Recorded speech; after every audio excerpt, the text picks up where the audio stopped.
Now one of the first things we have to do is chock our front wheels so the truck can't roll, and then we're going to go ahead and put it in neutral. Okay friends, one of the first things we have to do is safely raise and support the rear of the truck, and then of course we're going to remove all of our lug nuts and then the wheel.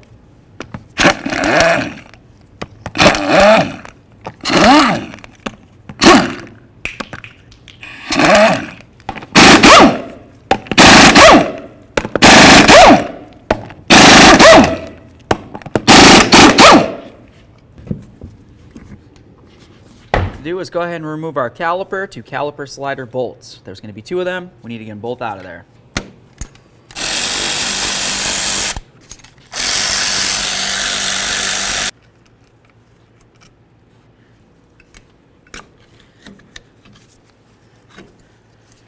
Remove your caliper. Get this off of there. Now you're going to want to inspect your caliper.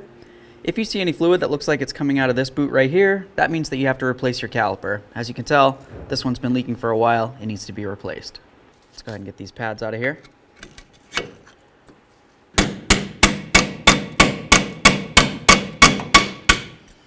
Well,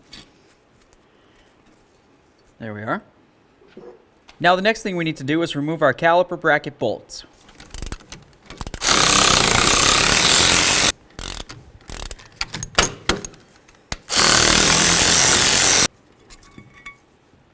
Now the next thing we're going to do is take one of our lug nuts and start it onto one of the lug studs. After you've done that, let's continue on by removing the rotor.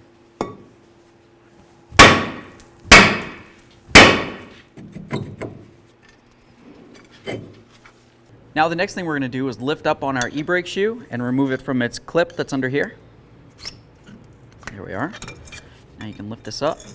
And at this point, if you just carefully try to twist this around, you'll be able to slide it off of here. Now the next thing we have to do is remove our fill plug for the rear differential. Let's go ahead and remove all of our pan cover bolts and then remove the pan cover.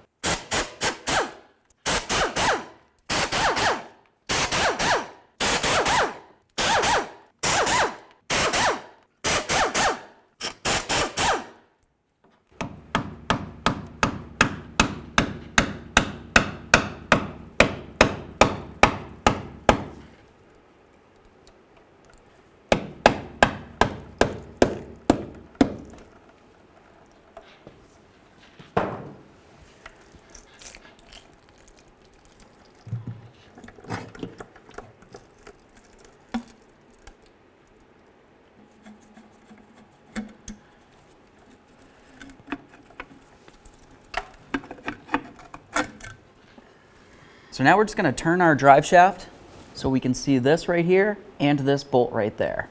You want it essentially so this shaft right here will be able to slide out and down at an angle, and we'll have complete access to this bolt. Go ahead and loosen that up. Now we're just going to carefully pull this out, and you want to make sure that this piece right here doesn't fall out and hit the ground. Now what I'm going to do is I'm going to reach up along the top of this carefully, and I'm going to push down on the upper end of this pin and pull it out to my hand.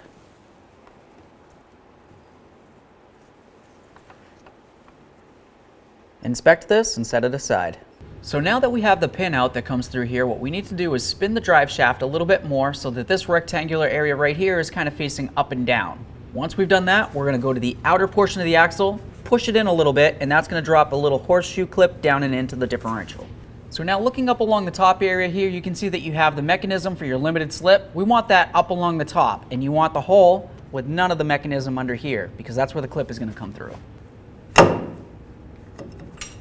There's one. Let's just grab the pair of those out of there. There's one. Now you're going to want to make sure you have a collection bucket underneath this, because we're going to go ahead and draw the axle out of the differential tube. There we are. Set this aside. Now we're just going to take a look at this area right along here. This is where the bearing's going to ride, and then along this area right here is where the seal's going to ride. You can tell that they're a little bit discolored, but if you were to go ahead and feel it, try to feel it with your nail a little bit. If you don't feel any grooves that are worn into it, it should be okay. You just want to clean this down. Now the next thing we're going to do is take a rag and we're going to put it right inside this hole, just so we don't necessarily get any of this debris inside where the bearing is. Just go ahead and put that in there. Now the next thing we need to do is remove the e-brake anchor point. There's going to be a center bolt right there. Go ahead and remove that.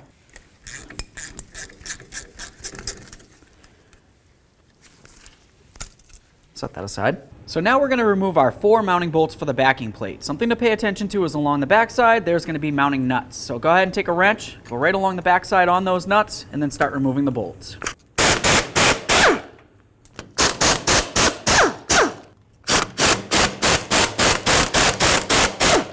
So now this can wobble around, but what you're going to notice is along the back side of the backing plate, this other piece likes to stick to it. So you just have to stick something in between there and separate the two, and then you can remove your backing plate. Let's go ahead and take this stuff apart real quick. Let's also grab that piece out. Now we're just going to go ahead and grab onto this, move it away from the truck, and then of course we're going to clean down the area.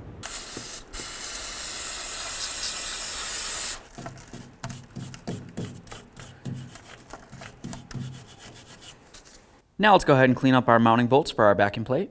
All right, now it's going to be time to get ready to start installing our backing plate. We're just going to grab onto this backing unit here. We can line up our plate.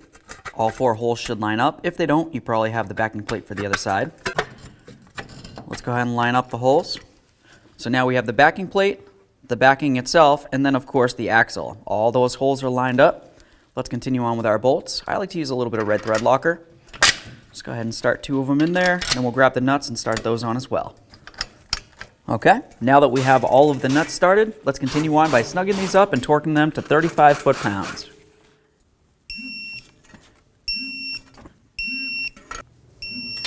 All right, so now the next thing we have to do is go ahead and clean down our axle.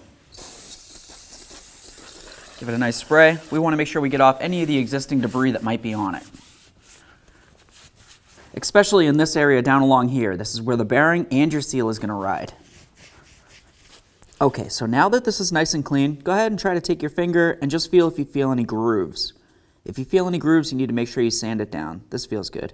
Now it's going to be time to go ahead and get our axle in here.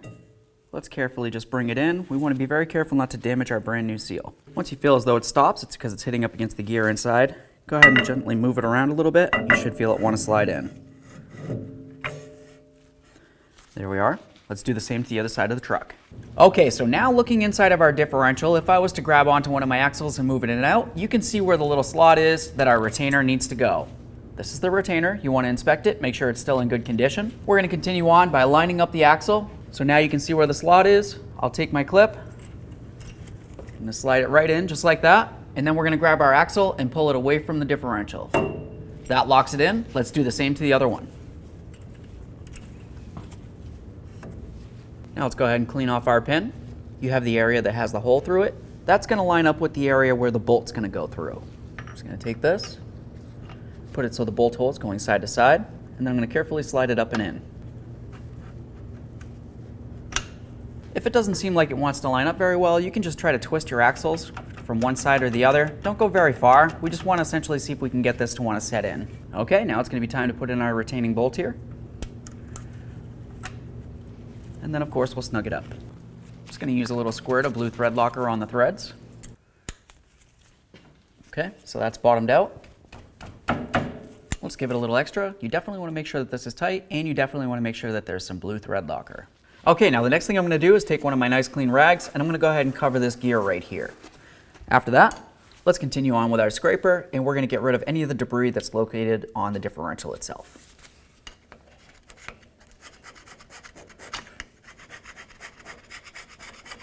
Now that I have this all cleaned down, I'm just going to go ahead and wipe out the inside here, because you're going to notice that there's going to be a lot more gear oil in there. Next, we need to go ahead and clean down the pan. We want to make sure we get off any of this debris and of course any of the existing gasket maker. And then we'll do the same to the threads on our bolts.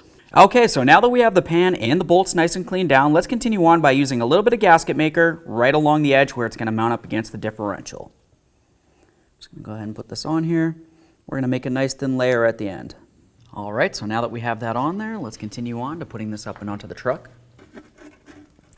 There we are. Okay. Okay, let's go ahead and start in all of our bolts and then we'll snug them up.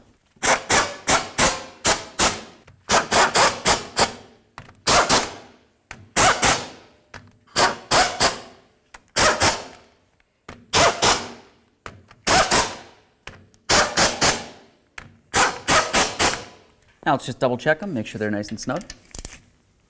Now back out with the brakes. What we're going to continue on by doing is adding a little bit of grease inside of each of these ports. Now let's continue on to cleaning these up as well. Okay, so now that we have these cleaned up, let's just continue on with a tiny bit of grease on this threaded area here. We'll go ahead and screw that right in. Now with that screwed in, let's continue on to adding a little bit more grease along this area right there. And then of course, why not just fill in this hole as well. Now on this other piece, we're going to continue on. We'll fill in that hole once again. And then we'll, of course, get along the outside area.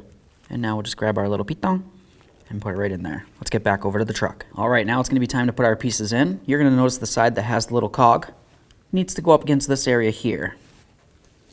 Slide it right in there. After that, let's continue on with this one.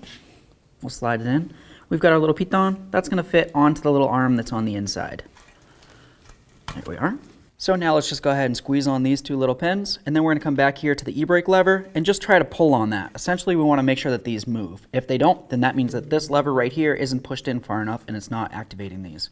Now let's go ahead and get our clip with our bolt back onto our backing plate. Just going to line it up. You can see that it's got the two little tabs. They fit right into their corresponding holes. We'll start in that bolt and snug it up. Okay, that's bottomed out. Just a teeny bit more. We definitely don't want to break that bolt. Now we're just going to use a little bit of brake caliper grease. I'm going to go right along the raised areas on the backing plate. You're going to find one here, and you'll find one over on the same area on the other side. And of course, we'll just come right up and in between this area here as well. Now it's going to be time to put on our e-brake shoe. Let's go ahead and carefully put it over this. Now when we put this on, we want the two ears on the e-brake shoe to fit into the ears that are on the e-brake adjuster / actuator. Just going to go ahead and line it up with both of those. And then of course we have to put it up along the top and make sure it slides inside this area here in between the backing plate and the clip itself. All right, so we definitely have it inside the clip here. You want to make sure of that so this can't move around. And you also want to make sure that it's sitting into the grooves along here. If it isn't, like this one right here, just go ahead and spin it until it is. Now we need to take a look right down here to the emergency brake adjuster. This is something that we're going to have to adjust to make sure that the e-brake shoe is close enough to the rotor without actually necessarily touching it. And give it a nice little turn like this. Now at this point, we're just going to listen for a little bit of friction. I don't really hear anything, so that means that my shoes need to be adjusted out a little bit. So for the driver's side, I'm just going to go ahead and grab onto this, and I'm going to turn it clockwise. That's going to end up pushing out the shoe a little bit, so let's go ahead and grab the rotor and try again. Now at this point, I can hear a tiny bit of drag, but I definitely don't feel any resistance on the rotor. If you hear drag and you have resistance, then that means that you're a little bit too tight. Now back over at the truck, let's continue by putting on our caliper bracket with our caliper bracket bolts. I always like to use a little bit of red thread locker on these. We'll go ahead and snug them up, and then we'll torque them to 52 foot-pounds.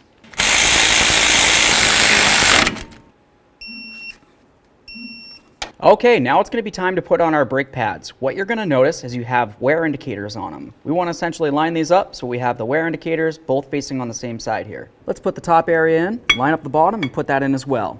You should feel these be able to flow nicely. Do the same for the outer pad. That feels good. Now let's take our caliper, slide it right over those pads, push in on the sliders so we can slide the caliper over it, and then of course we'll put on our slider bolts with a little bit of red thread locker. Okay, now let's go ahead and snug them up and torque them to 23 foot-pounds. I'm going to hold the slider so it doesn't spin and snug it up.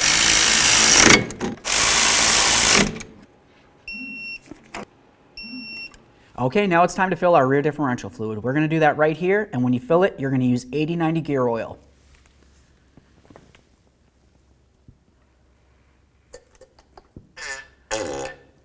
So now I'm on my second pint of this, and something that I want to mention real quick is we want to continue filling until we have a very slight trickle coming out of the differential. That's when we know it's full. Okay, so now that we have a little bit of fluid coming out the top here, we know that this is full, so let's put in our fill plug. Now it's going to be time to put in our fill plug. We'll start that in, we'll snug it up.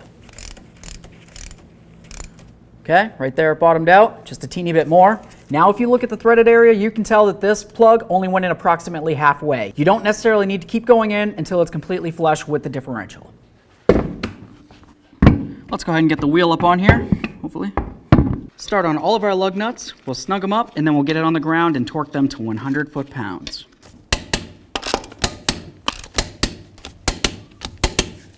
Torqued. Of course, if you have your lug nut covers, let's go ahead and make sure we put those on as well. There we are. Now all you have left to do is go ahead and pump up the brake pedal, check your master cylinder for your brake fluid, and of course, take it for a road test.